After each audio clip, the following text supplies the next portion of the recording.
Ready? Here we go.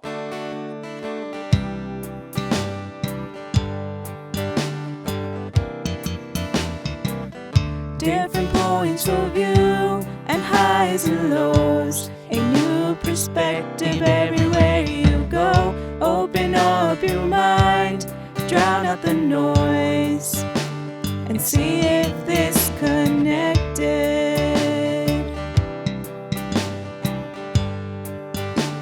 And see if this connected.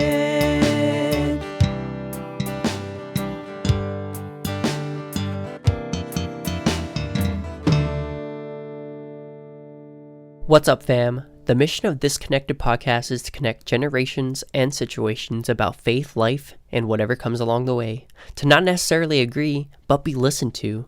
These conversations, of course, highlight the perspective of our various guests, and you are always welcome to agree or even disagree. But as always, we hope that it is done in charity. Now, here's your host, Catholic.Dad. Thanks, Tony, for that awesome intro again. Coming back from our last podcast. And guess who we have as our producer today? Our guest producer today is... Who is that guy? Who stole my Tony? What in the world? What in the world? What happened? We had Super Mario with us. Oh.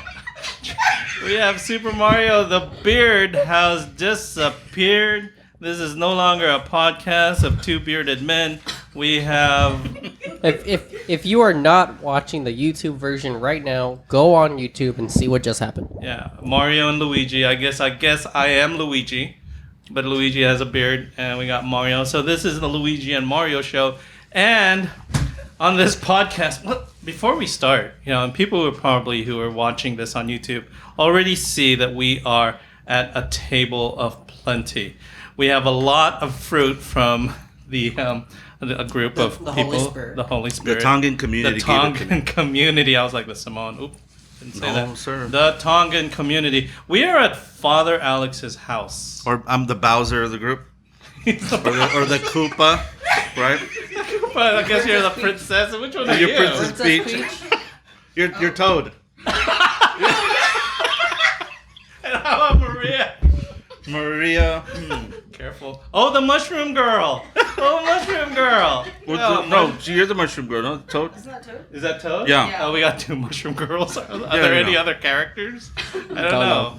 So, that started off well, which always starts like that. We're having dinner, folks, at Father Alex's house here at St. Joseph in Upland, and we're going to introduce people. We're going to allow people to introduce themselves, but you guys obviously, some of you already know some of our guests because they are frequent on the podcast.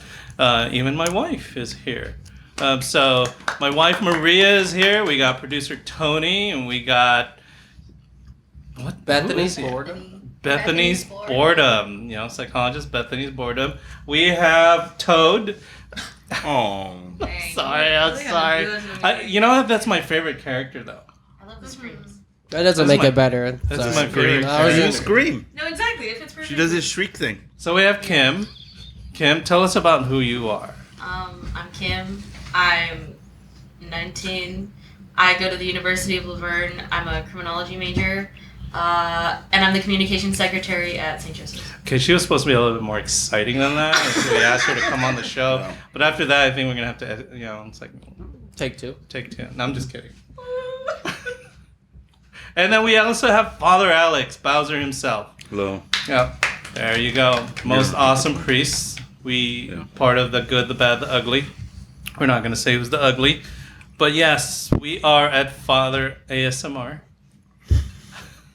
We are, if you guys are not watching this on YouTube, we're actually eating dinner. So for you guys who are listening to this on audio, we apologize for all the ASMR. There's a lot of eating. There's a lot of drinking.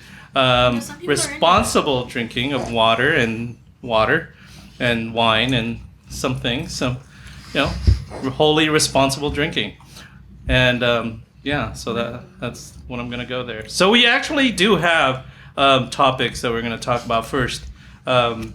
I just want to say, in the release of this podcast, you guys would have heard a couple of podcasts that we did while we were at the National Federation of Catholic Youth Ministry at the associate members meeting of that 501c3 organization that supports youth ministry, Catholic youth ministry, throughout the United States. Been here for a while. I mean, the guy who led it just retired. He's been doing it for 30 years. And it was an amazing experience. And if you guys have listened to that, or if you guys have not listened to that, listen to it. But one of the things that came out of that is our part 3 of that. Hopefully, you've already listened to the first episode of that podcast that was launched from this podcast, which is The Spirituality of the Heart by no one other than Kathleen Estrella. So that's Estrella, not Estrella, Kathleen Estrella. She has a podcast. We should be listening to episode 1 of that podcast. So please, look that up. You can also look at it from the hashtag on Instagram, hashtag The Spirituality of the Heart. That is the hashtag for that. How many times you just say hashtag? What? How many times you just say hashtag? Hashtag. I love hashtagging. My daughter says, Dad, you don't have to hashtag that many. It's like I'm hashtag addicted. So I'm going to form my own hashtag support group. It's going to be hashtag the hashtags. But anyways, so Tony, that is what we were doing last week. And as I'm talking to Tony in front of me, he's probably shaving off the rest of his beard, getting rid of that mustache, really looking good. Looking good, Tony. I like Thanks. the mustache. I do like Keep the mustache. I second that motion. So I'm going to shave this off by the time you guys watch this episode. So here's the thing. Tony is actually going to get married. What? Sometime in May. To who? I don't know, but beautiful lady, gotta say. But and we're gonna be there. We're gonna be there, and I think Father is gonna be there. So you better be there. So. You better be there. We're gonna actually podcast that episode. We're gonna be in the back. Father Right. Alex has the mic. Running commentary. Oh, Tony's nervous. Totally nervous. I'll be dressed as It's an like altar the NFL server. mic'd up. Both of them will have the headphones. Actually, the wedding will start with, "That was a great intro, Tony. Thank you for that intro." And we want to introduce our guest, the bride, the celebrant. I was like, gosh, that does give me good ideas, though. We are not doing this. No? I forbid it. No? I forbid it. I need a Kim, co-host. And If and I- Arnell, you always listen to my requests. I do. So I forbid it. So I do, but you know what? No, I just be in the really back in think the I am going to bushes. have it recorded underneath Under the table. our table. And if you guys really want to hear that episode, all you have to do, it's going to be a patron-only episode. So all you have to do is become a patron on our Patreon account, www.patreon.com/thisconnected. Yes, Father, you're not a patron How much is yet. it? Well, for as low as $1, you can That's not become a bad. patron. I can do You $1. can be a patron. $5, you'll start getting stickers and mugs and What would there's I do to get for one of those stickers of your face? $1. Period. Actually, we put those on people's iPads without them knowing. Hashtag Reina, the queen of SB Diocese Youth Ministry. But yeah, so as for as low as $1, you can become a patron. We'll start sending you stickers. For $5, send you mugs. $10 with T-shirts. We have all kinds of merch. So yeah, Bobbleheads maybe in the future? bobbleheads in the future. We did consider, and we looked at pricing bobbleheads You because have to give $100 a month. for $100 a month, we will get you a bobblehead and your choice of bobbleheads. And we just have not gotten the permission from our holy priest if we can make them bobbleheads. So we were going to make a Father Alex bobblehead, and we were going to make a Father Tyler bobblehead, and we were going to make a Father Tomas bobblehead. We're going to call them the good, the bad, the ugly bobbleheads. But yeah, You the can Funko Pops. Funko You Pops. can customize them. How much you are can even they? make them have like the cowboy hats and everything. Yeah. Like the And we were going to stand you right next to, because we were also going to have Pope Francis bobbleheads. I have cowboy boots. What? My last parish at St. Adelaide, there was a faith formation. There was these little kids who used to wear their cowboy boots all the time. Mm-hmm. So I'd go over to the faith formation to say hello to everyone, and they'd run up to me. I must have been like 7 years old. Like, look, Father, you like my boots? I'm like, hell yeah, I like your boots. They're awesome boots. And so every weekend I would check and see if they have their boots, and they would.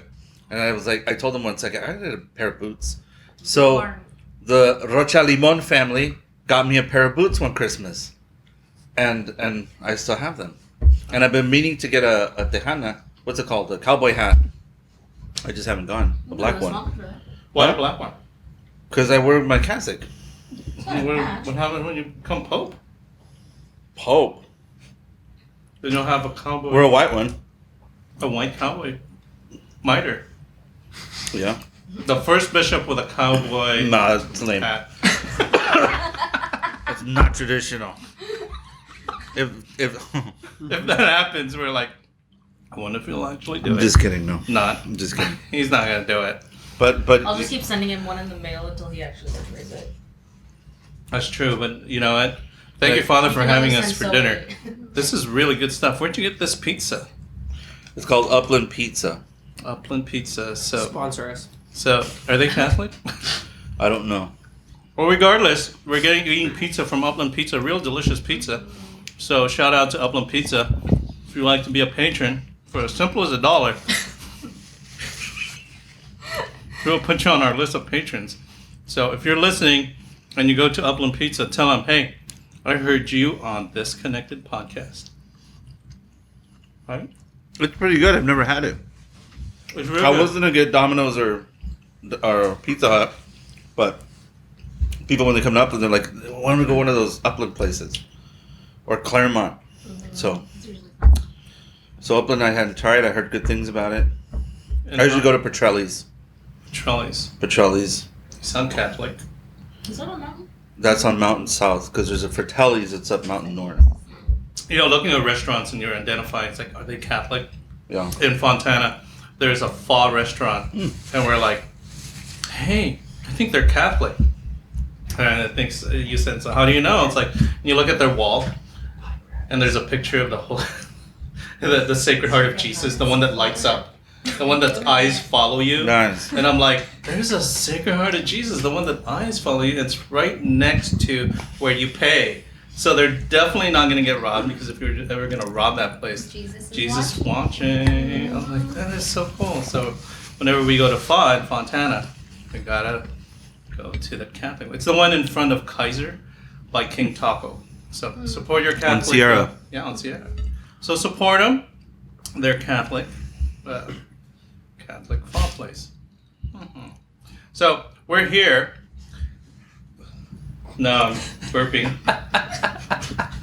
We are here right We now. are here. We are here. And Yes, you came, amen. and we are actually going to talk about a couple of things that's happening right now in the church, and that is the Synod. And the beautiful things of the Synod is we have Ears. Wait, what? we have ears and To listen. and we have feet to walk, and our feet are covered with beautiful and holy socks. So yes, we'll leave it at that. Nice on this. golf clap. Yes. But the Synod listening sessions, how many of you guys are having listening sessions already? And I feel like I have to explain. Anyone want to explain what the Synod is? That is a job for a priest, and luckily we Whoa. do have a priest here. Wow, yeah. In a nutshell, as I understand it, because everyone you ask doesn't really have a definitive answer. Yeah, everybody interprets it a little It's different. just a listening session. So, one of the guys from the Pastoral Center described it as it's an international effort to listen to what the body of Christ has to say. So he likened it to going to the doctor and seeing the doctor's listening to what's going on with your body, right? And so people are going to talk and they're going to be asked questions.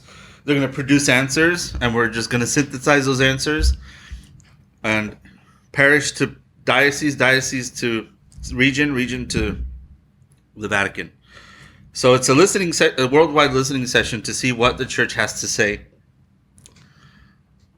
I mean, it's just an open discussion, I think. There's no resolution, I think. So if we have a listening session, we don't give answers. No, yeah, the whole thing is like strictly you listen and you don't get defensive about it, like people start saying things, and then you also don't try to like have solutions for them. Timothy, Kimberly is the Timothy. I was thinking of our pastor, Father Tim. He's on my mind as you were talking, but she's the head of our Yeah. Our committee. So I was. Wait. You're the head of the listening committee? Yes, sir. How old are you? I'm 19. What? They're breaking the mold here. So, are you sure you're not 90? Father Tim is empowering young people. What? Hey, another buzzword. Empowering the buzzword. What was the buzzword we were going to use this time? Journeying. Journeying together. Yeah. So, empowering and allowing you to journey together with... Yeah, so originally I love the vibe that we're having here. Yeah. Good vibes. Good vibes. Good vibes. But so originally it was like during our first meeting we elected a chair and then we elected a secretary and this other woman was elected chair. Somebody recommended me to be chair. They're like, I think Kim should do it. And Father Tim was like, I think she should be the secretary because she writes well. And I was like, period. And so I was like, okay, so I was elected secretary, but then literally like a month later, the chair decided to step down, and Father Tim was like, she can do both. She's gonna be good. And so here I am. I'm doing both. But yeah, to answer your question like 10 minutes ago, we have had listening sessions. Well, and we're gonna go back to that, but I'm just floored that someone who is so young is empowered to journey together with a parish that's And being present. and being present, and because seriously, you don't see that. You don't see someone who's young be present, and your church is not a young church. It's not a young church. It's not seen as a church of very young people. Mm-hmm. And it's an older generation church. It's more traditionalist. I would say boomer generation church. That's safe to say. And which would say that if someone in your generation would be Generation Z comes out, would say kind of like, who is that girl and why would I be listening to anything that she says?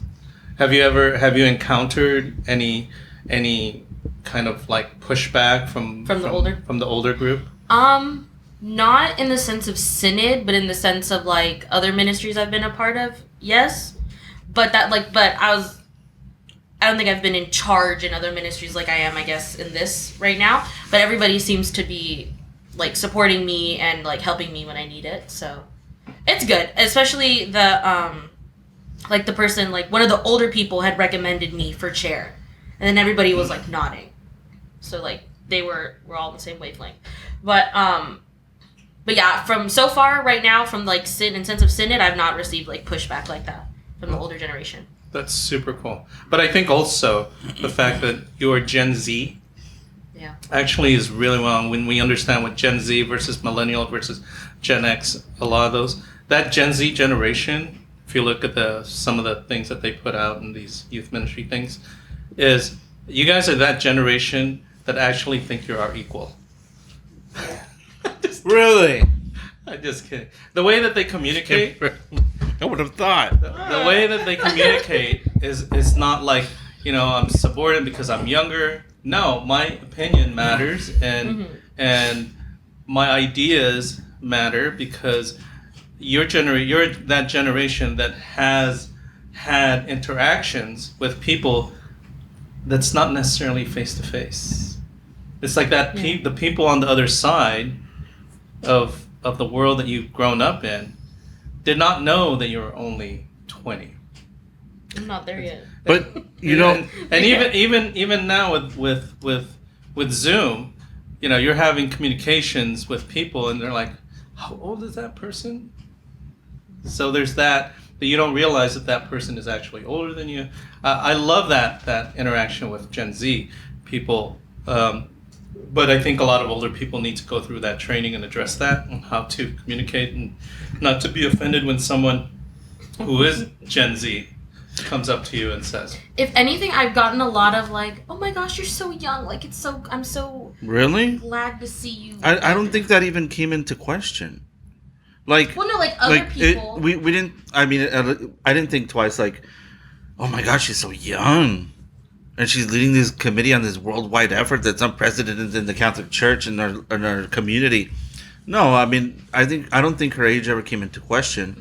Really, it was everyone knows that Kimberly is competent and she's gonna get her job done, and she freaking gets paid for it. I'm just kidding. So I don't get paid for something stuff. You better get it done. So yeah, it's like. She's fully competent. We know she's going to do her job. She's going to do it well. She's going to do it on time. So her age had nothing to do with it. The fact that you brought up her age now is the first time I actually thought about it. I'm like, oh crap, yeah, that's right. She's like 19. I think people in like at our parish don't really say anything, but it's like when I start like you right now, like I'm not gonna say like you're an outsider, but like You know? we're not like close, Yeah. right? I- So that's where water? it comes in. It's like Exactly. other people are looking in and they're like, You want water? oh my Just gosh, go to, there's a wow, picture. like, you're Yeah, so just get a young. glass, This is up in the great, cupboard. and it's like. And I then, feel like it's nice when go in people that say other that because I'm like, little oh, thank you for There's like the sparkling water, recognition. too, if you But at want the some. same time, it's like Okay. what Father was saying. I was like, Yeah. I'm not used to other people being like, oh wow, she's so young. Because when you see that in community, in your community, people understand you. But when you see that on other communities, I'm like, why is the representative so young? And so when you guys meet, I guarantee you when you have these meetings, if you're ever meeting with other people representing, that you're probably going to be the youngest. I mean, I'm the youngest at the office by like 20 years. The next Yeah. person, the next person Is older Martha. than me is Martha. She's And I'm 38. I'm about a year older than her. Yeah. So I'm the third youngest. Mm-hmm. I was the youngest youth minister. The third youngest and the first Was that wisest. past tense? Was? I was never the youngest youth minister. You know, I'm so happy that I'm slowly going to the Vicariate meetings and I'm not the youngest. There's other young youth ministers there, or coordinators, but I'm still usually the youngest, and I'm 27. He's old. I know, I'm like almost 30. Like, it's all. Old man. Old man vibes. That's true. But it's funny because at the office, they always kind of like bring it up. Mm-hmm. Like, sometimes I have to work the front desk, and one day this number kept calling, and when I picked it up, it was just like, and I was like, who is calling? And I just kept hanging up because like nobody is on the other end like saying anything. And so I yell out to my boss, I'm like, Christina, this number keeps calling, and like it just, I don't know what it is, and it's like the 5th time that they've called. She goes, is it a fax machine? And I go, what does that sound like? And she just sat there at her desk, and she was like, Yeah. what? She's like, do you know what fax is? And I was like, it's email, but over the phone. And she just sat there and she was like, Which is not even a phone. We use a Yeah. printer for that. That's St. Joseph. Mm-hmm. but you dial it. Anyways, she goes, Kim, next time they call, you tell me and I'll pick it up. And I was like, okay, because like I recognize the number by this point. And then, sure enough, it comes up and I yell out to her, Christina, pick it up.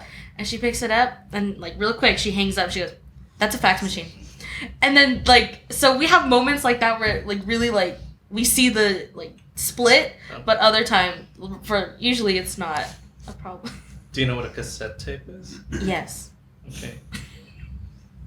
That is a new one. I've totally forgotten that your generation would not know fax, and my business card still has my VCRs fax were number. still like around when I was little, but like Cassettes? just barely. Cassettes or CDs? I just Oh. said VCR. Oh, I didn't hear. But you know what cassettes are? Cassette tapes. Yes. Not VCR tapes. No, I know. They're smaller. They're like this. Yeah. It's music in it. Okay. Side A, side B. Yeah. Okay, just making sure. For you guys who know what that means, then you either had parents who still listen to that, or you have an old heart. I know what an 8-track is. Have you seen an 8-track? Yes. In a museum, yeah. No, at my Tia's house. Which is like a museum. Just a museum. So anyway, so you guys have had listening sessions. So how's it been? What are you guys doing? What are some of the questions that you guys are asking? Oh, okay. So our first one we did like parish wide. So we did we kind of split it up into 2 weeks. So the first week the deacons preached about like what was the synod and that kind of like what the goals were, and they brought up the questions that we would be asking them the next week. And they were published in the bulletin too. Yeah. The And questions? Yeah. So we started So off. people could think about them. Yeah.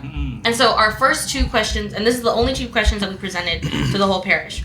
The first one was, and I think it came from one of the like facilitator guys, is like an example question, but as a committee we like voted on it, and like we chose it. And so the first one was, how has the church been a blessing for you? And the second one was, how has the church caused you pain? And so the second week, instead of having a homily, we gave it out to everybody. Every single person old enough wrote an answer. And so then I thought that, and we ended up with about 1,300 responses. Wow. And I thought that I was going to have to type up every single one. But then we rethought it. We're like, this is too much to type out. It's just like, it'll make no sense. So you just fax it to everybody? Couldn't help myself. Scan it as PDF. No, I'm kidding. But so I just like read all of them, and so the way I did it is I split it up into 3 groups. And so the first group, when I was looking at them, I only paid attention to how has the church caused you pain, because we can always go back and look at the good things to hype ourselves up and be like, oh, we're doing such a good job. But I felt that at first we needed to look at the concerns of our community and how they're hurting or what they need, right? And so the first pile was people who left that second question blank. Mm-hmm. They didn't even answer it in any way, shape, or form. The second stack was people who said, like, no, it has not caused me pain. And they kind of elaborated. They're like, no, on the contrary, like, it's been an extreme blessing. So they kind of did the first question twice. And then we got to the meat of it, of the people who did say, yes, it has caused me pain. And so those first 2 stacks are as tall as the yes pile itself. And so from there, when I was reading through all the yes, it has caused me pain, I think I broke it down a little too far, but I broke it down into 16 categories of like common themes that people like brought up. So the biggest stack was people mentioning the like sexual abuses, but like not a single person had mentioned that it had happened to them. They were saying that like hearing about it and seeing the way that it was handled disappointed them, frustrated them. So that was like the biggest stack. I kid you not, it's like this big. And then like other stacks were about, I titled it staff / ministers. And it would talk about how staff is rude or ministers are pushy and they don't want to like move out of their spots or they're not welcoming. Staff is not like pastoral, they're rude, they're only in it for the business side of it. I had a section titled Our Priests, and it was like, oh, the priests are so rude, confession is too short, they don't say hi. Too academic.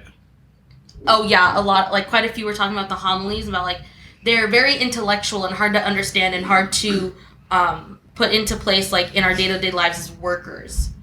Mm-hmm. Like that's what quite a few people said. There was one stack, it was really skinny, but it like the overall theme of it, I just thought it was kind of cute, is people were just like, we just need to love each other. We just need to be unified. Those are true boomers. There's so much there's so much division. Like we need to, and like I get it. So let's hold hands. Mm-hmm. Yeah. Well, they're right though. I mean. No, yeah. That's what I mean, yeah. And there's another stack specifically about just annulments and how they're hard and they're time consuming, and how people who have gotten annulments feel like they feel separated from the community. Mm-hmm. And then there's another stack of just in general sacraments that like it's hard to baptize a child because you need all this stuff. It's hard to get married because you need all these things. Like one person specifically said like if you want to be an open church and welcome everyone, you shouldn't make it so hard to be a part of it. And that was like one of the things that they said. And so in total I had like these 16 categories. And so what we're going to do is we're going to kind of like synthesize them and make little articles about them in our bulletin to show that like we have heard them and that we are listening. And so then that was only our first session. We had a second session with our like main community leaders. We call Ministry them heads. Ministry heads. Yeah. We call them commissions. And so we had members of our synod committee go to the commissions meeting, and we sat at each table with them, and we had separate questions for them. Like one of them was like, why do you think people leave the church, or why don't you think people are more involved? And so like we had 5 questions for them, and then the synod member at like the table would facilitate the conversation and be like, well, what do you guys think? And make sure that everybody gets a chance to speak and all that. And so with that one, kind of very similar things. A lot of our ministers are concerned that like youth need to be more involved and that we need to focus on them more and bring them in. A lot that came into both the big parish one and our commissions one was like social justice and political correctness is like a big deal. And so, but the thing is like in the parish-wide one, it was very mixed. It was like the church has become too liberal, or the church is very conservative and we need to like change with the times. And so So did you feel that was a 50-50 split, or is your parish lean more one way or the other? honestly, it was, I'm going to say it's kind of like evenly divided, because I had it, looking back on it, I didn't need to spread it out into like 3 different categories, but I had one category that was, liberal versus conservative, and that's like just like keywords that they had said, just mentioned it, so just politics. And then another one was like tradition versus like modernism. Novus Ordo versus And then there was like one more, but it was Shredding similar. is real. So it was honestly kind of evenly split. A lot of people brought up like the LGBTQ community, and also like social justice, like BLM this 2 summers ago. And we should, if we're actually a church that is for everybody, like we should really like make a stand to like have a stand on these issues. There was not a lot, but enough to make me like notice it. Is a lot of them were like, the patriarchy, women need like, there's no room for women in the church. We need more like of a space for them, and women, like we should allow women to be more prominent in the community. That's interesting. And I think it's common in our society of what you're expressing, and I'm really glad you guys are doing that. And the amount of response that you guys got, I think that was a really great idea to do that initial one. Yeah. That was everybody. I mean, to receive 1,300 responses. And then we have a youth session just for them first weekend of March. In the same way, have the questions in advance, and then they think about it, and then they, I or don't is know it is it in group where they? I think Because I really like the fact that what you guys did is they wrote it down.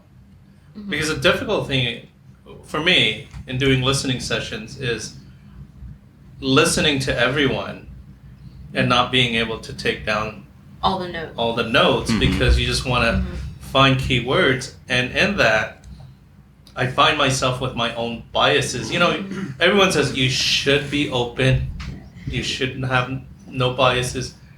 I'm sorry, but everyone has a bias. Yeah, and then it's like if you're in a group and like say Bethany says something I disagree with, I'm not going to speak up. Like some people won't do that. So that's why we went for like the writing it down. And so I had a thought, it disappeared. And she's so young. And she's already losing her memory. I'm trying to think about what it was. We had a lot of good results. I read through some of them. So our next step is, how do we reach out to people who don't come to Mass? Yeah. Right? The people in the peripheries and all this stuff. Peripheries, we haven't had a meeting about that though. One step at a time. We got like 2 years to do this thing. Really? Well, I mean, Right. the main document we have to send out, like parishes have to send up, I think is June 1st. Oh, okay. So it's like I have to write out this big report, kind of summarizing. I have to look into it a little more, I gotta admit. But we have to submit this report saying kind of like what we got out of it. Oh, and we're having, during Lent, we're having a town hall. And it's going to be bilingual. And we're going to have, like, it's going to be a little long, but we already have, like, topics picked out from, like, those big stacks that we're going to touch on. So it's like, for the first hour, we're going to talk about this, and the second hour, we're going to talk about this. And it's only one town hall. We're going to see how that one goes to see if we have more. But the responses are going to be synthesized and then published in the bulletin for all of March. That's a lot of information to synthesize. Yeah. That's a lot of information to synthesize. Well, you're not by yourself. I mean, you have Ramiro and me. That's right. This goes back to what we were talking about earlier about the he's like, presents. I'm going to help you, but then it's like, ask for help, and he's like, no, you can do it. He won't even help you wrap presents. For our parishioners. Just kidding. Our lovely, generous donors. Anyways. So, the analogy you guys gave earlier was kind of like, I was like, well, that's weird. Because, doctors listening to your symptoms, what you're saying, and how your body's going. But in that analogy, if I went to a doctor and I told him these are the things that I'm having issues with, and then he says, okay, well, you go ahead, and now I'm going to just think about this, and I'll get back to you in 2 years to see what's like, no, I got this issue. So that's the thing with this listening session, is I reveal it, I let it out, and then it's kind of like, we're a society, and we're a people that is solution oriented. I want something to come out of this. And I'm not saying anything about other things that the church has done and not synods, but in activities of listening to young people and different cultures. But what comes out of that? All of a sudden you have like another encuentro number 6 and encuentro number 7. And you're like, what happened to was this thing we had a while back. Okay, thank you. So it's kind of like, what happened to the first 5 encuentros? And it's like, Results. I think that's part of the cynicism of some people, which I'm totally a part of. But I'm open to the process, right? Yeah. Because I want to hear what people have to say. This whole doctor analogy, right? If I go into the doctor, I already know what he's thinking. Let's get this guy on Lipitor, have him lose weight, start eating more salads. The salad in the fridge. And he's gonna have this bias. I'm like, dude. So I have This is really good pizza. I tell the doctor, hey, I'm having this like pain. He goes, yeah, you just gotta lose weight. Well, yeah, but I gotta lose. But I have this pain over here. Yeah, you just don't kick 50 pounds less. And not really listening, right? They already have the solutions before you even talk about things, right? So that's one of the fears. It's like, well, who's synthesizing all this information on the top level? And are they going to listen to the people that want to be listened to? So something me and some of my friends talk about is the traditional Catholics, right? We like things a certain way, or we think the church should try going a certain way, but we're not listened to. It's like, no, they don't know what they're talking about, right? Like they're not listened to, just because we like to say sanctus, sanctus, sanctus, like, yeah, well, that's not where it's at, and so that's like kind of I guess my hang up with this whole thing. And I know a lot of people feel that way, but at the same time, I think it's good to hear what they're saying. But in hearing it, there may not be a solution, but and if it does say something about where we're at, then what are we going to do with that information? Yeah. I mean, does it actually, is that actually going to change the direction of the church, or are we just going to be just following the status quo? It's the same old thing. It's like government, we have all these things. We see what's wrong, but you know what? I'm good because we're moving slowly and nobody's really complaining. So it almost feels like, as a cynic myself, it almost feels like, okay, we're having listening sessions just to, appease you. Or being busybodies, acting as if we're doing something when in fact we're not. I always think about a grassroots movement like Jesus, right? Jesus had nowhere to sleep. He had nowhere to lay his head. He had the love of God and the love of people. and this mission that he had to redeem them, no matter what the cost. So his followers understood that, and that's what they did all over the world, and they imitated him in that. Now it's like we don't know how to do that. We don't know how to imitate Jesus. We don't know like how to love like him. It's become so strange. So sometimes I feel like we're a church without Jesus, and we're too much of a machine to know how to work with him. You know, and you could go many ways with that. Explain that a little bit more. We're more like a machine. We don't know how to love like Jesus, because I think. Yeah, keep going. Oh, okay. So one of the things that came out of like our big like parish listening one is like a lot of people mention that it feels very businessy. It's not like the people like leading the churches aren't being like, they're not building community. They're just there to run a business, and that all the church cares about is money. And so it's not just like Father being like a cynic how he says it, but it's like a lot of other people have seen that too, that it's like it's not so much the connections we make and like what we're doing. It's just like business, money, this, that. Like we're just moving. Well, the church feels like a big old machine to me sometimes. You know, and a vending machine. I think I've told you guys, like, it feels like a vending machine where people want something out of it and they don't even want to pay for it. A free product. They want a free product. Shake it. Yeah. So the truths of our faith are there to guide them. They're there for use and manipulate for whatever they want. So I don't know. Sometimes I feel like it's become such a big machine in that it's become so corporate and so business-like you said with those people, that we forget the human interaction of things. But when you're in the machine, you know, how do you undo it? Right? Someone in the ministry had listening session said, sometimes as ministers we behave either like servants or like security guards, right? And you could totally see the security guard thing, because you know, you go to someone, like you're rude to them because this is what you hold. When I was younger, one of my friends would never tell us about the bands he would listen to. He like held them, and as soon as we found out, well, I never understood it. It's like, oh, you guys found out about this band? I like listening to them. I just wanted to keep it to myself. Now I don't like that band anymore. Like, what is it that... Do you guys ever run into people like this? They like to hold things to themselves. Like, this hidden knowledge, this little thing. They don't want to share something only they know. And if we do that with the love of God, it's not the love of God. You know, it's egotistical. It's selfish. It's antichrist.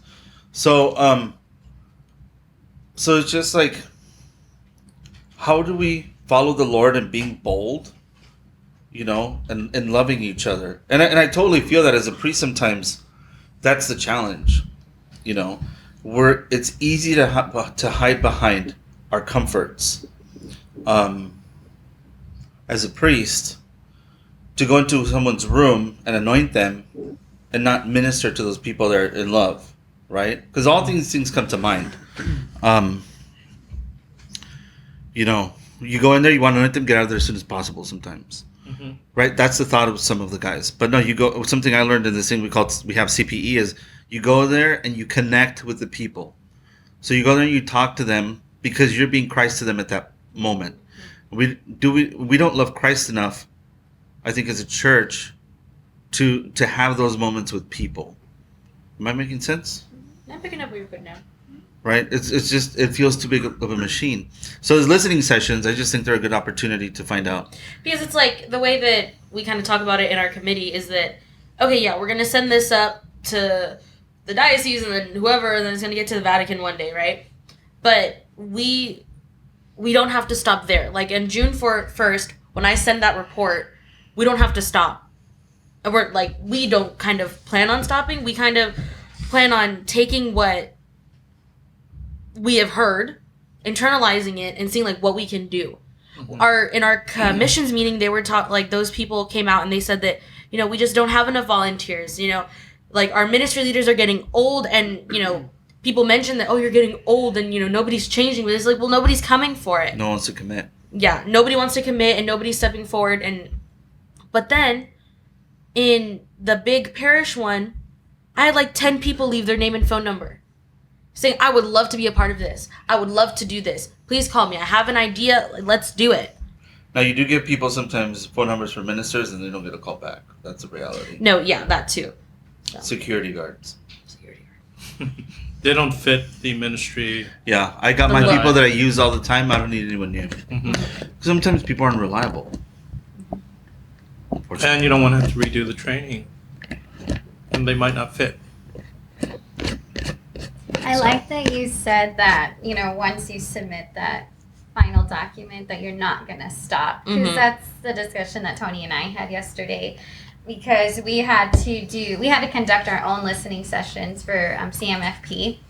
And I was telling him, I said, I feel like a data collector. I was like, what's the point? Like, I'm just collecting your data just to submit it to you. And then I said, in 3 years, we're going to have a solution, like an overarching solution for everyone to implement. I said, well, what are we going to do now? So I like that you said, like, well, now we know what the needs are. We were able to ascertain what the people want, what is lacking, and you're going to address those needs, which I think is remarkable. Moving forward. Yeah, because it's like, okay, we're doing this because we kind of have to, and we're gonna send it up. But it's like, this is a good time. Well, it's true, Like, I don't trust that. We're sending it because we have to, and like, we just gotta. And we're getting all these like banners and stuff to hang up from like the dioceses, like SYNOD. You're like, wow. And socks. I would love to talk to who designed this, please. Anyways, because we're walking together. Huh? We got the socks because we're walking together. Well, no, yeah, okay. That's when you think about it like that. I just think it could have been designed a little different. Like face socks.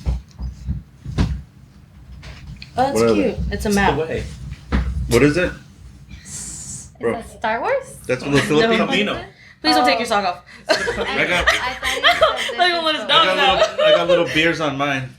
I have dogs on mine. See, I have beers on mine. For everyone on YouTube, they're like, what are they doing? Anyways. And my wife is like, I can't take them anywhere. She's like, yell at me when we go home. She says she should have stayed home. Yeah. I like to say that, I always embarrass my wife. It's my role in life. But yeah, it's like the thing is like, okay, we're doing this because we have to send it up. But like, what's the point of of telling our parishioners that we're going to listen to them if we're not actually going to? Right. Some people are already like on the edge of leaving because they don't feel connected to, they don't feel listened to, they don't feel loved. But that's all it is. The solution is the process. It's a listening session. That's all it is. But yeah, I'm glad that we're like at least listening to our people. It's like, okay, we're gonna send this to people who don't know them, but we know them, and like we can't fix everything. Well, here's the thing that I like what you guys are saying, that you guys, the process that you're undertaking, and the process that I think, just personally, what I think all parishes should do, which you are doing listening sessions and you're actually posting, not 2 years from now, what someone said, because my mind may have already changed, but instantly, in a few weeks, you're having people see, hear, and read what people said. And so because that changes behavior. And then that says that, you know what? They listened, but this is more important. They heard me. They heard me. Yes. Someone heard me. Because whenever someone says, oh, we're having listening sessions, I listen all the time. It's like, we were out to that AMM meeting, and we went with a youth minister who's really great. She says, and her husband really loves, when they go out to eat, her husband plays on, looks at his phone, and she listens to everyone next door. She likes to listen. #Molly. That's her name. Molina? Well, I wasn't going to say it. I saw in the pictures. Yeah, it's Molina. Just throwing Molina out there. Secret son. No, I'm just kidding. That's what we do. We listen. We listen to people. But the question is, it's not listening. But are we being heard? And that's where my cynicism is. I can speak. I can see you're listening because I do that for a living. I can do this. Yes. But it's like, are you internalizing? But are you internalizing it, which means, am I being heard? You know, or is it just going, as my mom would say, in one ear, out the other? Can I offer a different perspective? Please. I've heard a lot.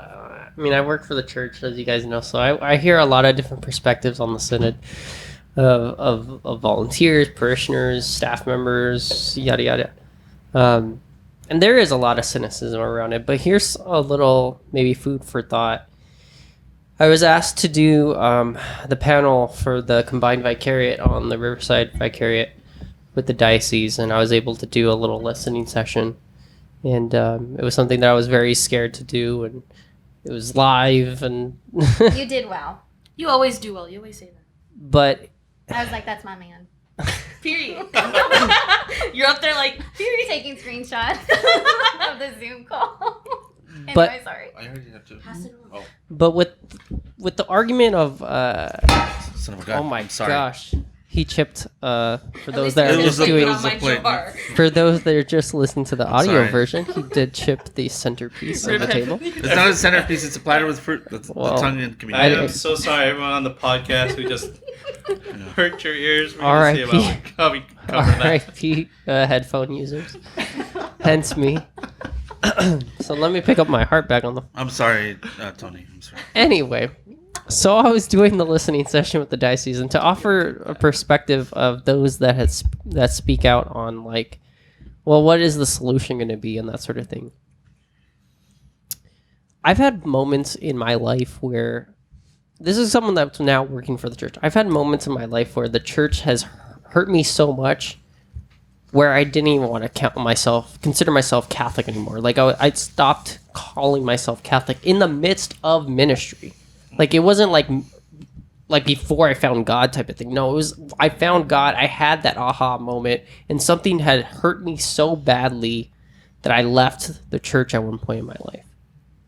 And I was able to subtly, not go into detail, but express that in this listening session.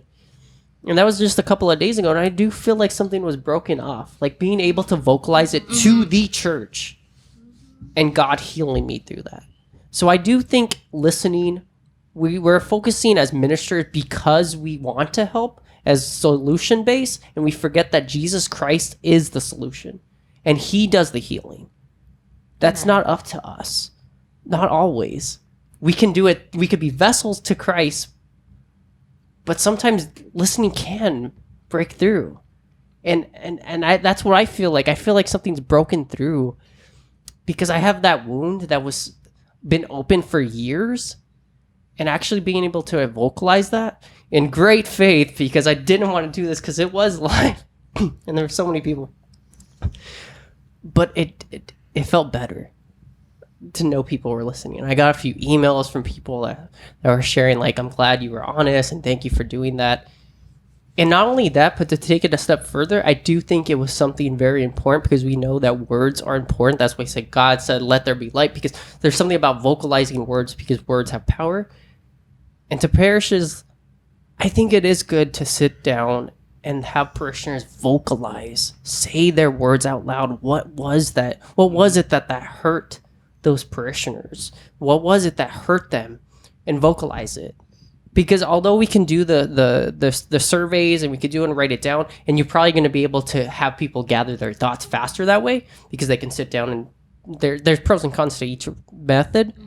But I do think there's so much power to vocalizing it out loud. Mm-hmm. Yeah. Because being able to say it out loud for me a few days ago, at the time of this recording, I feel like something was lifted off me. I don't know. I just felt like that I needed to impart that as well. I love it when he's right. And Well, like, see, at the same time, you vented in front of priests, bishops, Yeah. most of the Riverside clergy, and their ministers and all that stuff. Yeah. There's people who are gay and want to get married in the church, and they never will. There's people who were very hurt, through the sex abuse crisis. Yeah. Who knows if they're ever going to find healing? Yeah. they can vocalize. They'll never have that opportunity to vocalize it. Mm-hmm. Maybe this is a chance. Hopefully it is. Mm-hmm. But they're waiting for that solution that is so complicated.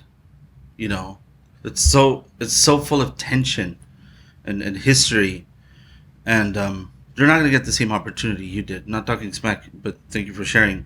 But it's. I mean, like I said, hopefully there's good things that come out of the listening. But is it going to be that opportunity for everybody, right? I mean, you're right. Jesus is the one that ultimately does the work, but he did send us out on a mission, and that's the mission we're not completing. So while we trust on the Lord and rely on him for everything, we have to do our part. It's a cooperation with grace. And this cooperation with grace is a thing that we're failing worldwide as a church, locally with our community. I mean, you guys work with priests and deacons. You know how lazy we can be.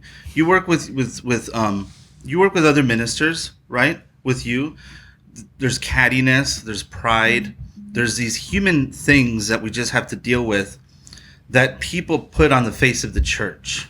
Yeah. Right? So people put these negative things on the face of the church. Now, there's very true hurt, but then there's these things that are just way too human. And to not see Jesus as the head of the church, that's where we've failed. You know, I think that's where we have to see, how do we get to that moment where the church is a place where people have the conversion that they need to fall in love with God? And we're just not that place. We do have it little by little. Is it now, am I being too idealistic now by thinking, you know, let's just have the church doors open, let's have Eucharistic adoration, and everyone's going to come in and completely fall in love by spilling out their heart and mind in prayer? Probably not. I don't know. It can. Who knows? And I think we're this is a really great start. This is a really great conversation, because again, when we first identified the analogy of going to a doctor, a medical doctor identifies symptoms. But I think when Tony said something opened my eyes, because I work in the mental health field, that the hurt that we have isn't physical and solely physical. It is emotional, it is mental. And as he said, there's something that was so good there that you were able to release that by speaking it. And that's therapy. And maybe in this way, and be able to express yourself, there is that healing. But I also look at that and says, how do we expand on this? How do we go to the periphery? And I think what we're learning here is it's not necessarily at the church. When the church says we're having listening sessions on this Sunday, please come.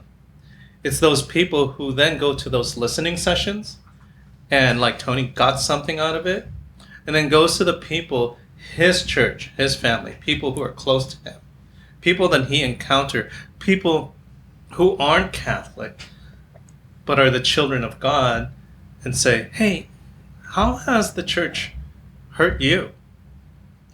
And then that person listening and saying, you know, that might be it. You know, I did a listening session with an individual who was not Catholic, because I couldn't get a Catholic to speak to me.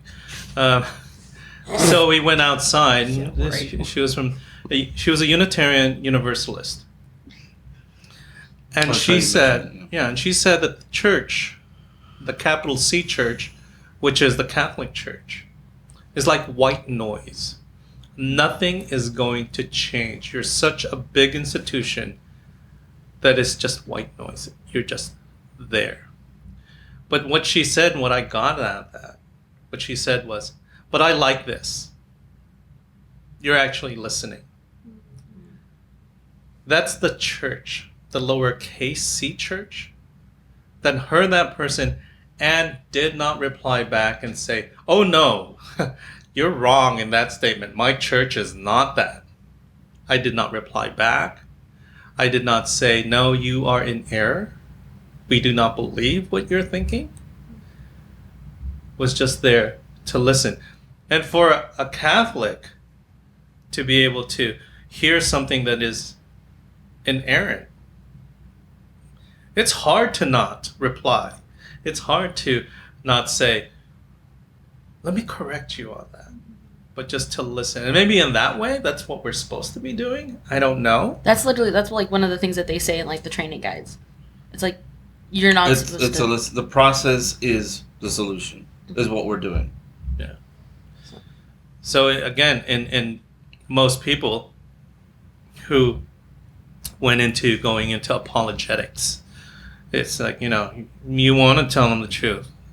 It's not a winning game. It's a listening game, and it's a hearing game. I in one of these things that I read, it said the whole church is called to deal with the weight of a culture imbued with clericalism that she inherits from her history, and with those forms of exercising authority on which different types of abuse are grafted. And I think that's what people see the church is.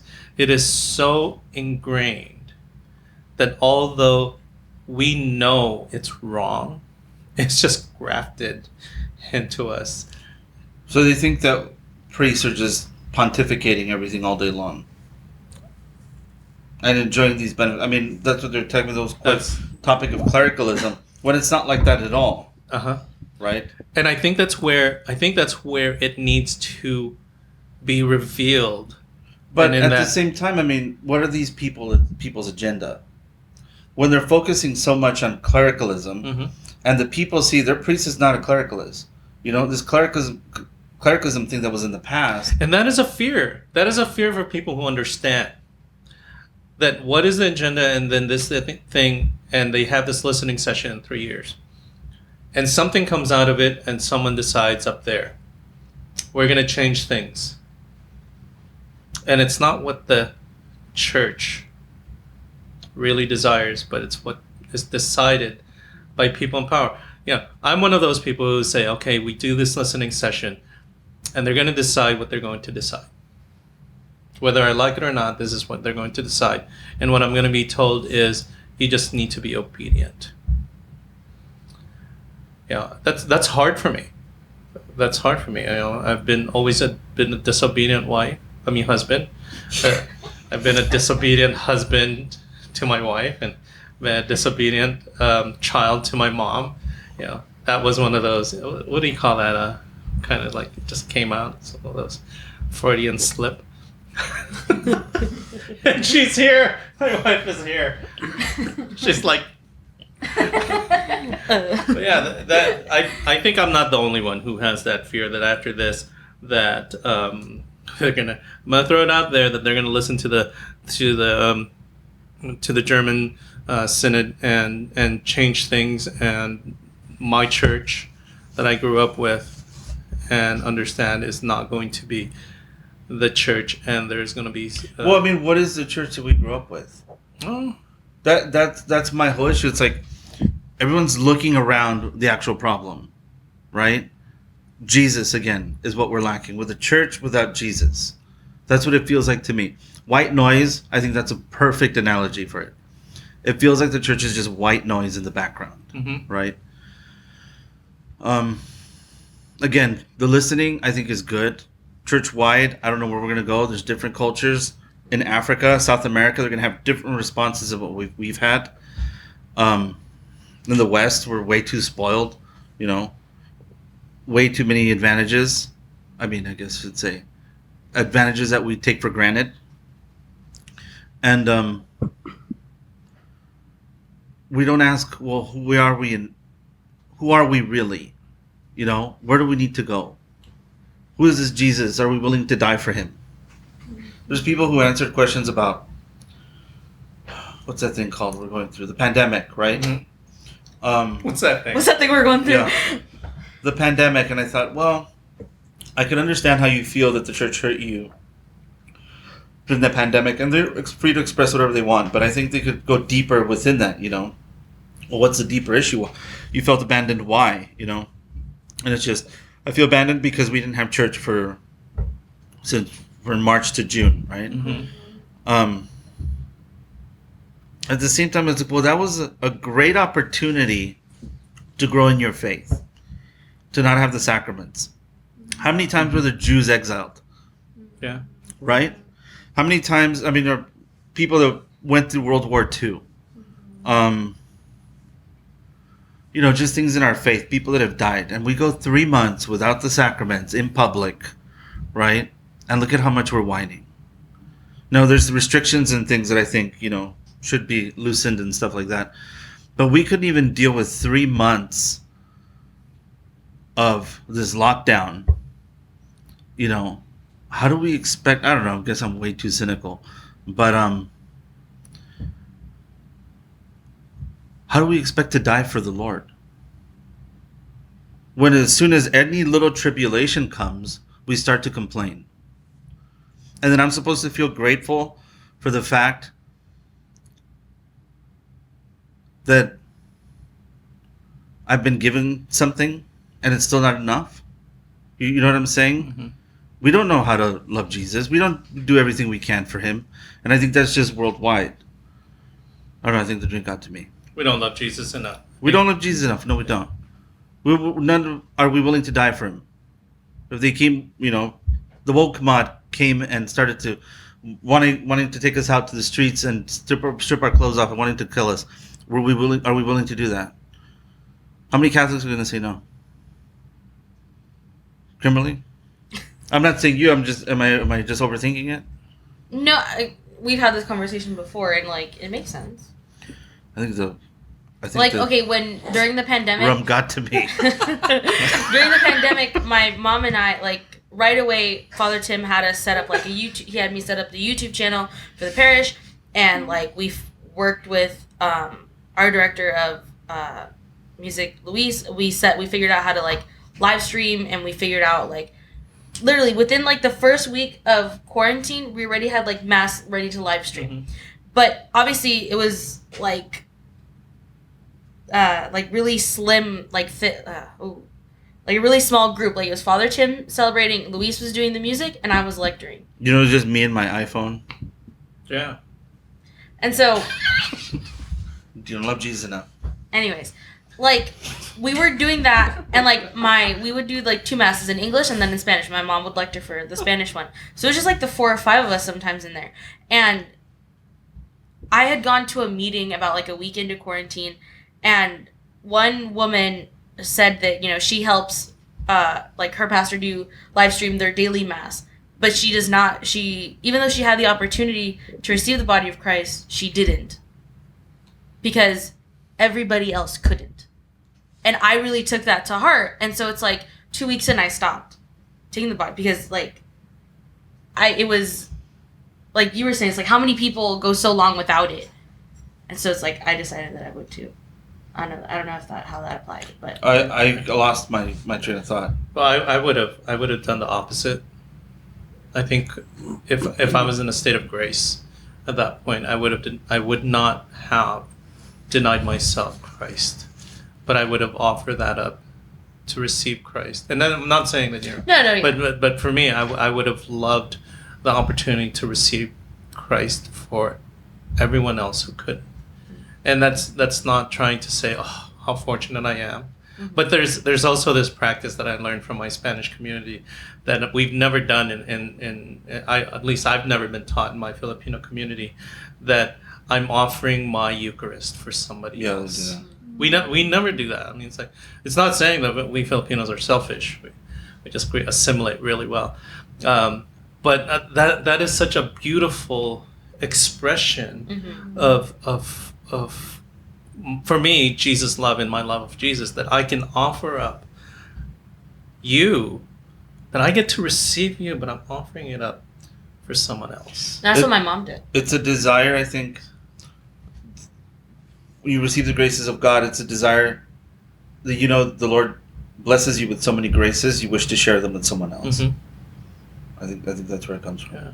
And it's such a beautiful experience, because your thoughts are about that person and the struggles that they're going through, and it's almost like the beauty of that is I get to carry your cross as well, and I get to offer up the graces I just received for you, because you can't, either because you are not in line with the teaching of the church, because either one, you are not married in the church, or you're struggling with same-sex attraction and you're in a relationship, and you can't. But I can still offer this and receive Christ for you, and you receive Christ spiritually, and I can help carry your cross. I don't know, maybe I'm reading that wrong, but I really love learning that, and I have to thank the people in my community who share that with me. When I learned that, I'm like, what? You could do that? So thank you to Rosanna who showed me how to do that. So where were we? We're on the synod. Oh, we're on the synod. We need Jesus more. Michael Marchand told me in our podcast, and he said, I said something, and says, well, that's because you don't love Jesus enough. I was like, excuse me? It's like, you don't love Jesus enough. I think, though, sorry, you're going to bring something up, but I don't want to open a can of worms or anything. No. Open it. Here's the tea. Well, I mean, we all want more people Do you to come sizzle in. your tea? I'm sorry. So how do we get them to come in? I mean, the people? Is this listening session? Is this listening session an attempt to bring people back? I don't think it's an attempt to bring people back. I think, when Pope Benedict, this is my own theory, when Pope Benedict said that the church will be smaller, it didn't mean numbers. It meant that the church is going to be smaller. And the church is so much more smaller now. Have you noticed the church is so much more smaller? What do you mean? Not in numbers, but we are able to reach everyone now that we could not reach. We literally, when we did Zoom Around the World with Mary, reached all corners of the world. Tony and I were like, where are they from? West Africa? We're like, there's a church in West Africa? So there was one person, but we still reached that one person. And to express the church to all the corners, the church got smaller all of a sudden in that 1 month. The church got so much smaller, and people got to not only see the people in Upland, not only see the people in Eastvale, not only see my community in Fontana, but I got to see the entire church in Greece, in Spain, in England, in South America, in Central America, in Africa, in Singapore, Korea. Although the Korean that we had, she was Mexican from San Bernardino, but still Korea. Hold on.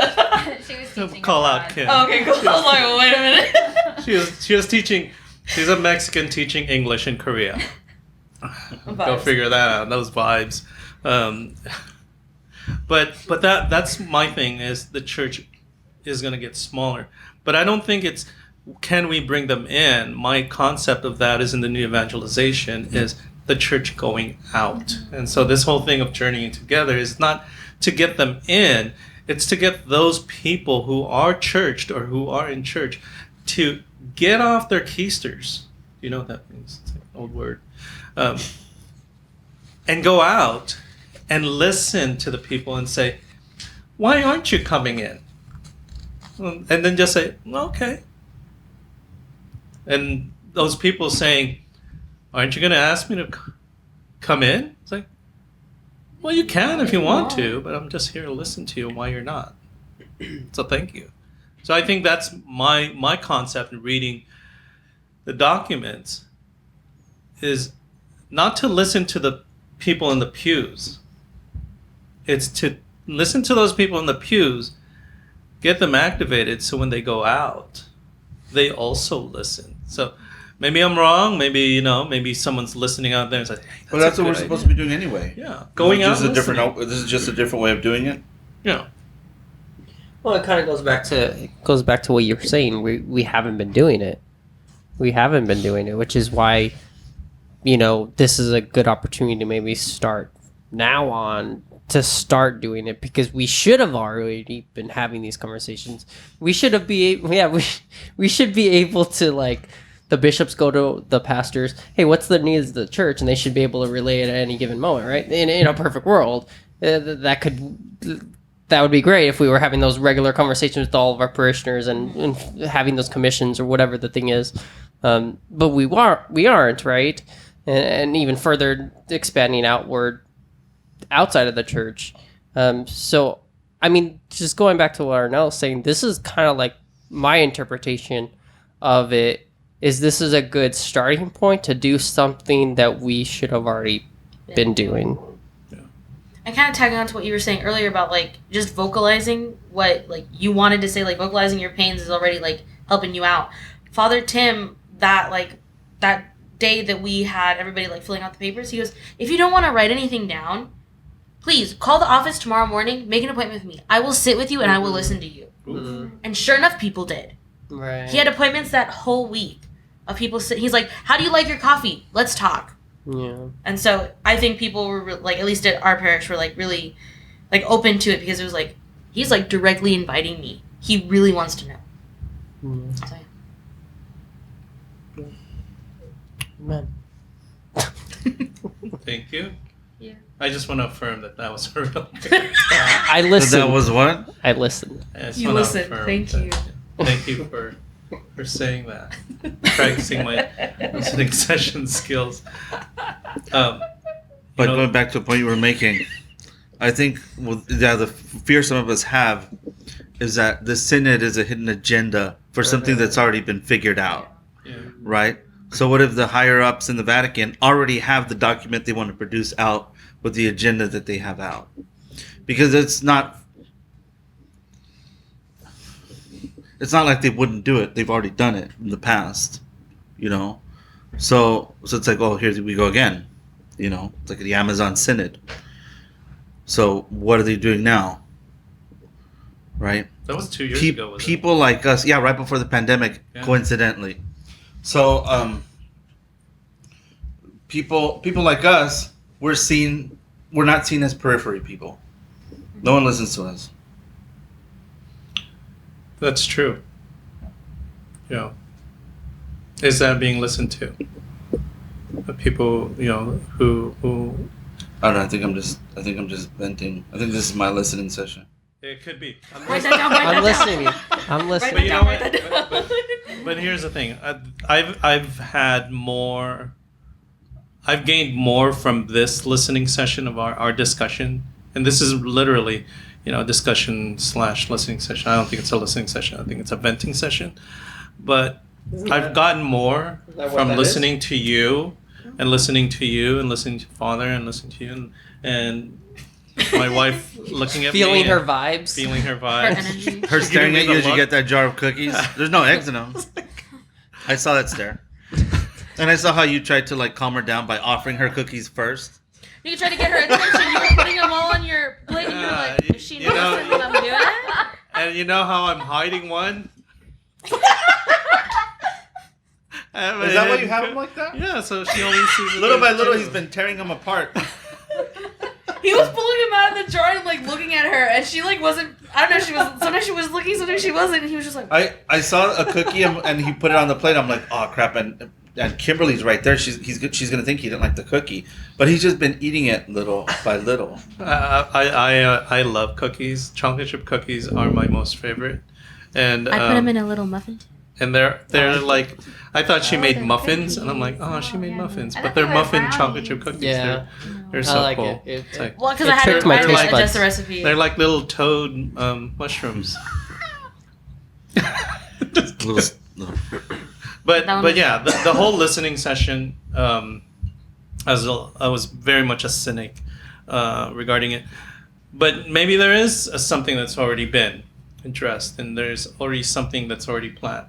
But I think the great opportunity here is that if we express ourselves enough and share what it is that's deep in our hearts, that there is going to be so much that is said that even if something else was already planned, our voices said something and it needs to be heard, and that changes the tide in the direction.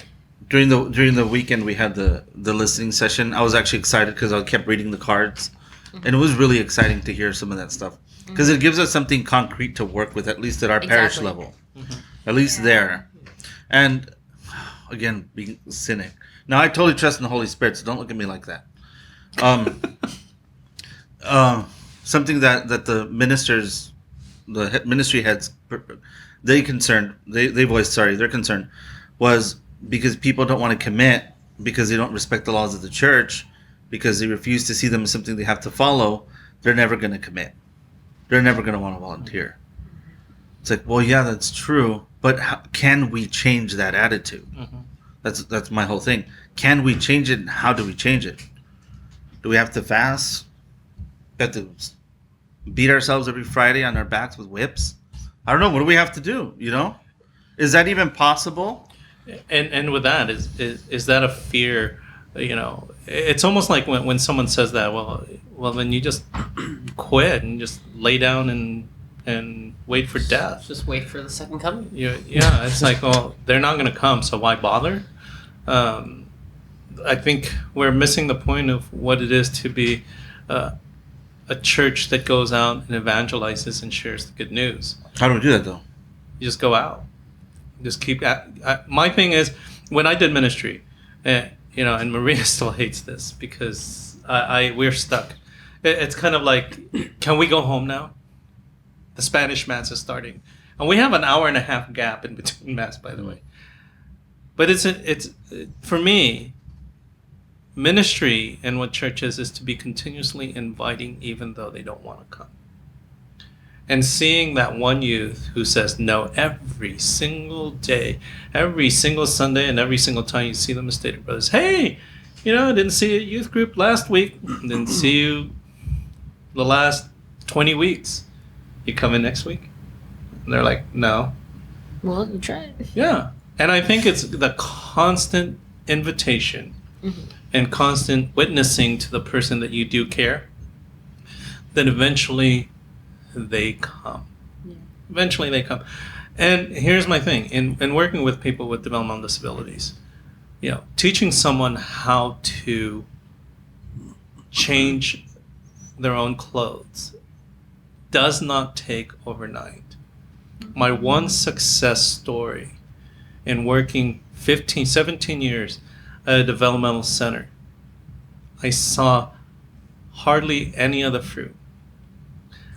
It was when I moved to another facility 2 years later that a teacher calls me and says, guess what?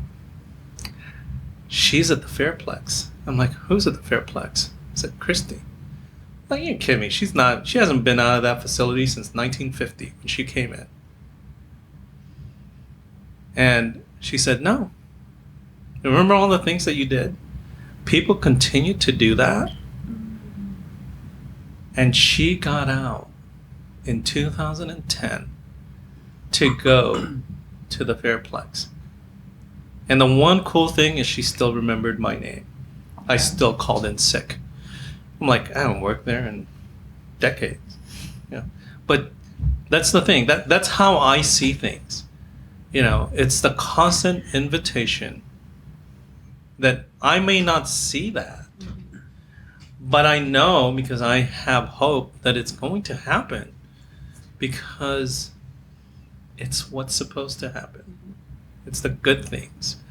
And if we focus on continually inviting that young person to continue to minister even to the ones that don't want to be ministered to. It's the one that says, hey, you're not you have never given up on me. Uh-huh. And it's like, that's rewarding because it's like, yeah, you continually ask. You continually ask. And I'm like, that's what we're supposed to be doing, right? Jesus just continuously asks you, come, follow me. He doesn't force you. I don't think he's ever forced anyone to drag them and go with them. He's just, okay, come follow me. Just come follow me. It's not going to be always fun. And they probably had stinky feet because they didn't wear cool socks. But they walked with him. They journeyed with him. And I think that's what we're being called to, is to journey barefoot Sandals. No stinky socks. Because they're not made out of cotton. No, they're made out of cotton. Are they? There's a whole so. slip in it that says it's like, this is specially made from cotton. Oh. And it tells you like the history of it. Okay. So here's the thing. When you're journeying and walking, because, we're planning on doing it that way. When you're walking long distances, you shouldn't be walking with cotton socks. They cause blisters. You're supposed to wear synthetic or wool socks. So should have made it out of wool. Just saying. A point I just wanted to make was, we're like, okay, these listening sessions are being done by like leaders in the church, and then we send it up as Vatican, whatever. But like what we in our parish are hoping to achieve when we're like publishing, synthesizing for just our parishioners to see, is that the hopes are that not only to show that like we have listened to them, but in the hopes that they've listened to each other. Because like I said, we had people who were saying like, oh, the church is too strict, but other people were saying like, oh no, like it's too liberal nowadays. Like it's important that in order for them to go out and, keep it going, that they listen to each other. Not only see that like, oh yeah, we've heard you, but it's like, how can you listen to each other? Yeah. Like you might see yourself as just some little piece in like this whole like scheme, but like you can do something. And that's like kind of the hope of it too. That's the tension we live in, right? We never live with each other. I mean, we never listen to each other. At least you get to hear what the other side is saying, and you can't change their minds. So what are you going to do, right? Yeah. How are you going to let the Lord work in your life? Yeah. You can't change the other side. I think one of the greatest things, and that one of the biggest takeaways I had from our meeting a couple of weeks ago, because this is going to come out a couple of weeks after, but one of the things in this is we should be going out there with compassion. And But we should be going out there with compassion and truth. Because I think that's what's going on a lot of times with church, is we're compassion, loving on you, without telling you what truth is. And I think compassion without truth, you truly can't dialogue, because your truth is your truth is your truth, and my truth is my truth. The teaching of God is written, and it is what it is. We may not agree with it. We may not even like it. We might even hate it. But if we accept it as truth, then we can work with each other. There's compassion and truth, not just compassion. Yeah. Well, that would be being pastoral. It's our next episode. Right, I mean, that's being pastoral. I think a lot of people think being pastoral means granting the person whatever they want. And so we ignore the truth and give them, like in the church we have this thing, the internal forum, that is completely misplaced, as I understand it, of allowing cohabitating couples to receive communion, but you just never share it with the broader community. That's considered being pastoral. But I don't think it is. It's like, no, being pastoral is, let me help you carry this cross. Right? You can't receive communion, but I'm here to help you with it. Amen. Right? And so oftentimes we think compassion and the truth means compromising the truth. And it's simply not like that. Carrying the cross is a real thing. Yeah. I mean, it'd be nice to see this whole walking thing with the socks a cross. I mean, it probably is on the image. I mean, I could be... Is it on Kimberly? Who has a pair of socks? Does anyone have a pair? I have it in my bag over there. I can't grab it. go over there. wait, no, Well, it's just the basic like SYNOD, no? Oh, they're walking to Calvary, so I stand corrected. Okay, they're walking to Calvary. Yeah. With socks. I think they could have done so much more with this. No, There's I mean- an explanation. I like the explanation with Well, that. no. Okay, yes, but no, I'm just talking in. but to imitate it in a procession at Mass? No, I'm just talking about the We song. went there. I'm not talking about the logo. I said they could have done an orange sock and had. Hold up. Listen. Nickelodeon? What? Sorry. You said okay, you can have the sock something other than white, and then you have like instead of having the people all together in a little square like this in the logo, you have them walking up around the sock. I think it costs more. Yeah, that probably costs more. Well, yeah, but I mean, it'd be cool. That DDF. DDF. There's parishes that don't pay the DDF, so Hey, or that's they okay. haven't caught up yet. So if they It was funny. paid, I was going over like my own designs of what I would have done with the sock. Because they don't ask me, so that's okay. But like I was talking about that with one of our coworkers, and he's like, "What are you studying in school?" And I was like, "Criminology." He's like, "Girl, you should have done graphic design." I was like, anyways. Okay. Anyways, on this synod, I think we're beating it. But yeah, the whole thing is what? Communion. Participation. Communion, communion, participation, No. and mission.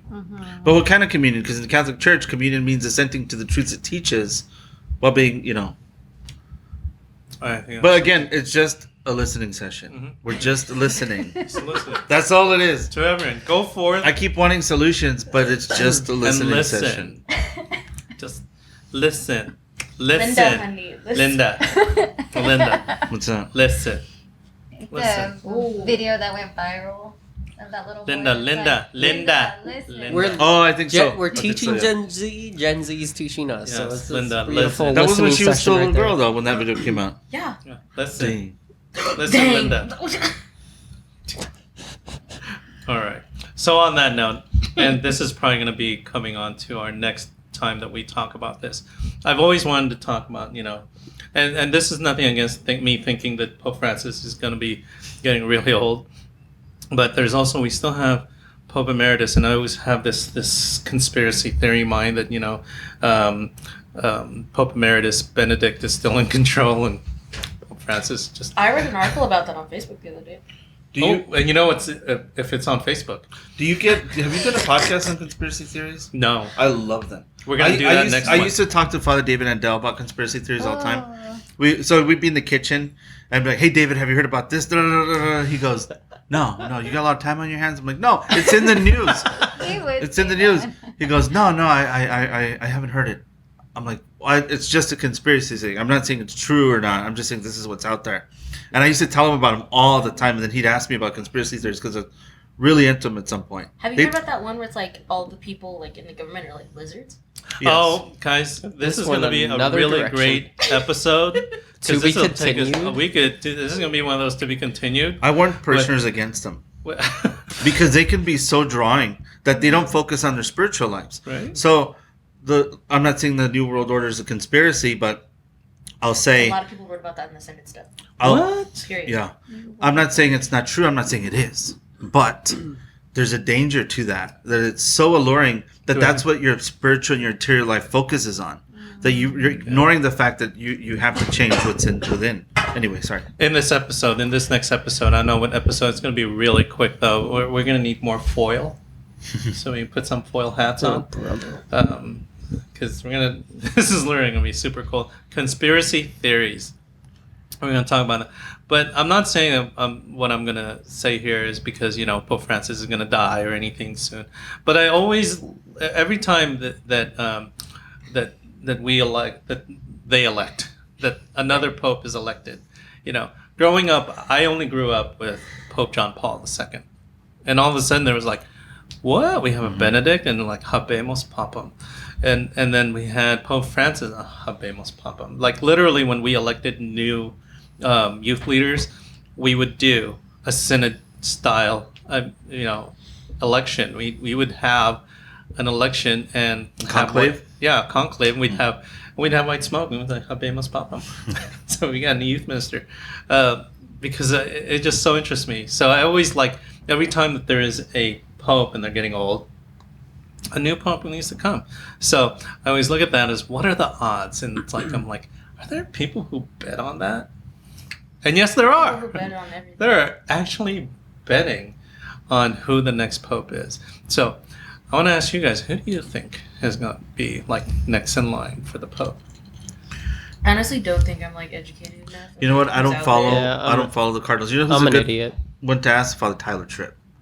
he's up on all like cardinals and stuff. He's got that memory to remember these kinds of things. I don't remember. I just don't think I'm involved in it. Really? I think we need to get Father Tyler Tripp online. I'm just trying to get into the hospital to anoint someone. That's my daily struggle. But here's the things that for me, when I was looking at that, the people who were like in line, like the betting odds. I looked at the betting odds, and it's like the betting odds of who the next pope will be, and these are the top 4, who are like 7-1 odds. Mm-hmm. Like, okay, so 7-1 odds. The very first one, he's from Ghana, so African, the African Catholic Church. Cardinal Peter Turkson. I'm like, who the heck is that? I've never heard of him. And then the other one that's in is from the Philippines. Just not saying, just saying. Tago? Reverend. Yeah, Tagle. And you know what? It's like we know it. We know the family. I'm like, there's just such a connection. Wow. So 7-1 odds, and then from Canada, Cardinal Mark Willett from Canada, again 7-1 odds. Archbishop Angelo Scola from Italy is 7-1 odds, and then after that is another one from Italy, which is Bishop Angelo De Donatis, 9-1. And then I was looking at the one, like, are there any Americans in line to this? I'm like, 10-1 odds, Cardinal Raymond Leo Burke. He was like, he's 10-1 odds, but for me, he's really old. He is never going to be elected to be pope. He's just so old. But those are the ones that He just survived COVID. Yeah, he did. He survived COVID. All the prayers Maybe he of can all. survive the papacy. But I was just looking at that, and for you guys who are listening and looking at that, and thought, yeah, I would take bets on that. I was actually just looking for like someone who was like 30-1 odds.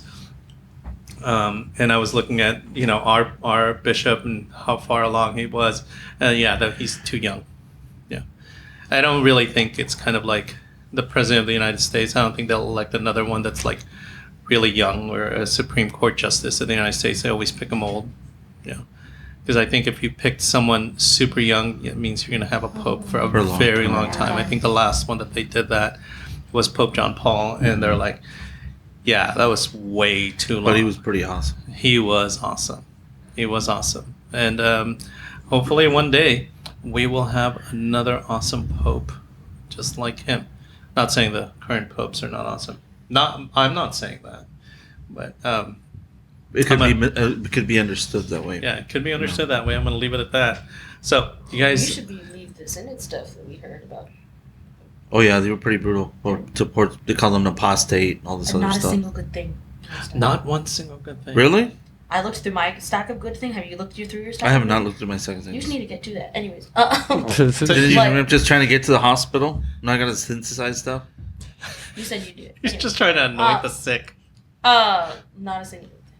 Wow. I read like Father, another member of the committee, and I, we split up like the bad things, and then we also split up like the good things, so we could like even them out when we write about them.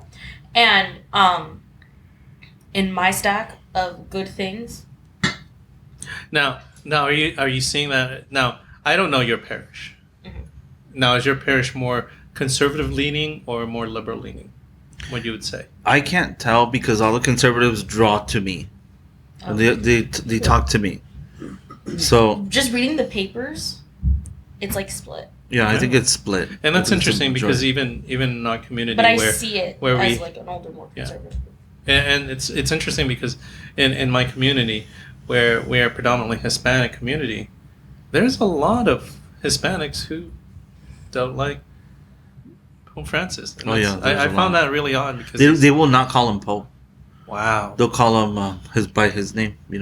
What's his name? Bergoglio. Bergoglio. Wow, that's interesting. That is so It's like- interesting. I have Can a Can we special include stack. that in our conspiracy theory podcast? They'd rather call him Voldemort than actually say his name, his He papal who shall name. not be named. Really? But like, there's a whole like I dedicated a whole stack of just the Pope. But see, these things. I mean, again, just a listening session. I know, but how do we address these people? They have to be addressed, right? In our town hall, in whatever we're gonna do, we have to let them know we're hearing them. Yeah. Otherwise, it's just they wrote it down. That's it. Well, we need to follow up with it. Yeah. At least publish it and say we heard you. Yeah, we're doing that. Yeah. That's so interesting. The Pope's gonna not listen. You know. I would love to. I would love to hear more about all that reason. But yeah. I think it's the influence of YouTube.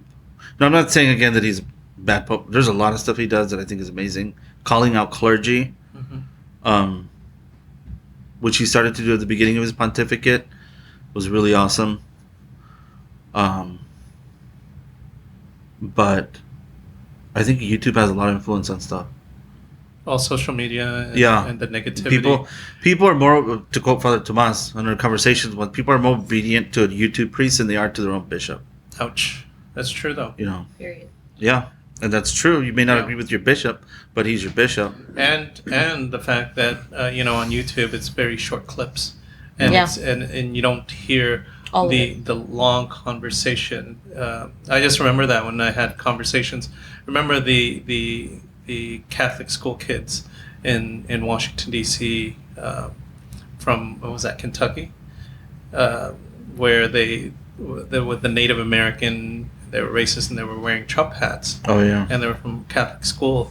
And I remember someone coming up to us and saying, this is what's wrong with how racist the Catholic Church is. And I'm like, well, that's like a 30-second clip. I mean, there's got to be more to that. And I said, no. And then, isn't that what you were saying not too long ago? Like, read the whole document. Yeah. And so when that happened, like the next day, the rest of the video revealed itself. But people still held on to what they wanted to hear. And even though the truth came out, they still pursued that agenda. And I was like, see, that's what's wrong, is that we just want to hear our truth. Yeah. We just want to hear our truth.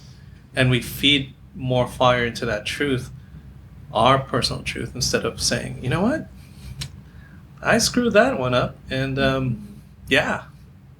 I know we're wrapping up, and it's late, but I got this question. RCA. Are we having ice cream? Please. What? We have to pack and then drive and then stand in line and pee. It's a Friday night. If you're up to it, I mean, it's 9 o'clock. Would you like ice cream? It's Bethany? 9 o'clock. Thank you. She can't. She's doing fiat night. No, she's doing Yeah. fiat night. She's sleepy, probably. Tired. She's We're old. Anyway, so Unlike you. someone asked me in RCA what I thought about Pope Francis canceling the Latin Mass, right? And I thought it was a very good question. This person obviously follows the things you need to follow to find out about these things. And I said, I disagree with the fact that he put these restrictions on the Latin Mass, but at the same time, I can see his point of view of why he did it. I'm not excusing it, but I think I'm trying to see his stance. I'm not saying he's a lizard person or anything like that. But it's like, well, we're one holy Catholic and Apostolic Church. We have one head with the College of Bishops. We have one Eucharist. We're one church. And so the oneness really goes through.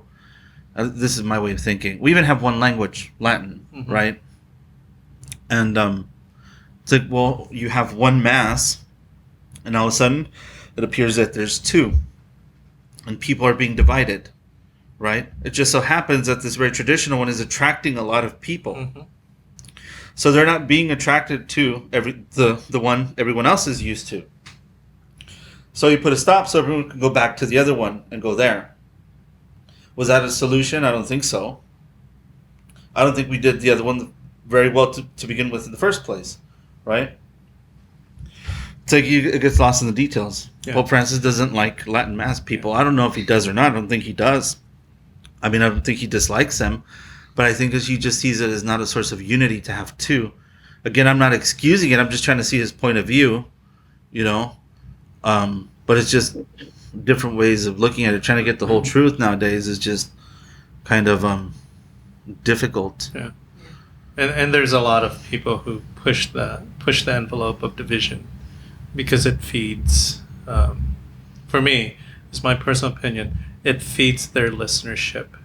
And I don't think they're trying to be uniting the church. I think they feed off the division of the church. Like for views? For views. Well, they make their money off of that. Yeah. Yeah. Tony, why'd you put your mask on? Are you cold? Why'd you call him out? That was my passive aggressive way of saying I have to leave soon. Did you hear that? Yeah. We can't even cut that because we don't cut. But let's go. But on that note, it's like, you notice that I wasn't looking this way? It's like Maria's giving me that look. Yeah. It's like, I felt it from Bethany and Maria. yeah, I was like, We didn't even do the face mask. we didn't do the face mask. I brought that. That's okay. But we're gonna do the face mask next time with foil hats because we're gonna talk conspiracy theories. Fam, look forward to that when we do those face mask and conspiracy theory episode, which will be coming soon. What were we supposed to say? I don't know. Yeah. What How are do you we talking close? How do we close this? Live a life of holiness. Oh, wait. We gotta say, you know what? If there's anything that we said on this podcast that you want to share a comment about, or if you have concerns about and you want to shoot us an email, Give it to email Kim it because she's to- been getting all of them anyway. That's right. We don't know her I'm email. here to listen to you guys. Yeah. And So she'll the- synthesize it. And she'll synthesize it. She's really And I'll good. highlight it with pretty colors. Does she really? I do. She likes doing graphics and stuff. No. Holy cannoli. That's like my whole job. Colors, shapes, and colors. I try. It's like, wow. No. I find so much joy in it. So send it to catholic.dad50@gmail.com. If you would like to support us and become a patron, $1 goes a long way. Help us to push the envelope of ministry and share the news of Tony and I and everybody else who's on the show. So you could do that by going to www.patreon.com/thisconnected. You can also find any of those things on our bio on @catholic.dad on our Instagram page. And also other resources, just the Catechism of the Catholic Church, other stuff on vocation, answers to Catholicism. You can find that all in the link in our bio. And on that note, we hope that you got something disconnected. And on that note, as we always say and we end this, we'll be praying for you. Please pray for us. And until next time, live a life of holiness. Be blessed and be third. Good night, fam. Different points of view and highs and lows. A new perspective everywhere you go. Open up your mind and drown out the noise of different generations of new girls and boys. So sit back and relax. This the podcast. Don't overreact if the thoughts are abstract. When it's hosted by Catholic.dad, who knows what's gonna happen? Hey, what's up, fam? Different points of view and highs and lows. A new perspective everywhere you go. Open up your mind and drown out the noise and see if this connected. What's up, fam? To connect generations and situations about faith, life, and whatever comes along the way. Expect runaway thoughts like a runaway train. Break into conversation like links of a chain. Make a Hail Mary pass, hope this connects. Have a question for a guest, put it to rest. Live a life of holiness, lead by example. Follow @Catholic.dad and mini tangled. Christ leads our way, he's the good shepherd. Pray for one another, be blessed and be third. Different points of view and highs and lows. A new perspective everywhere you go. Open up your mind and drown out the noise and see if this connected.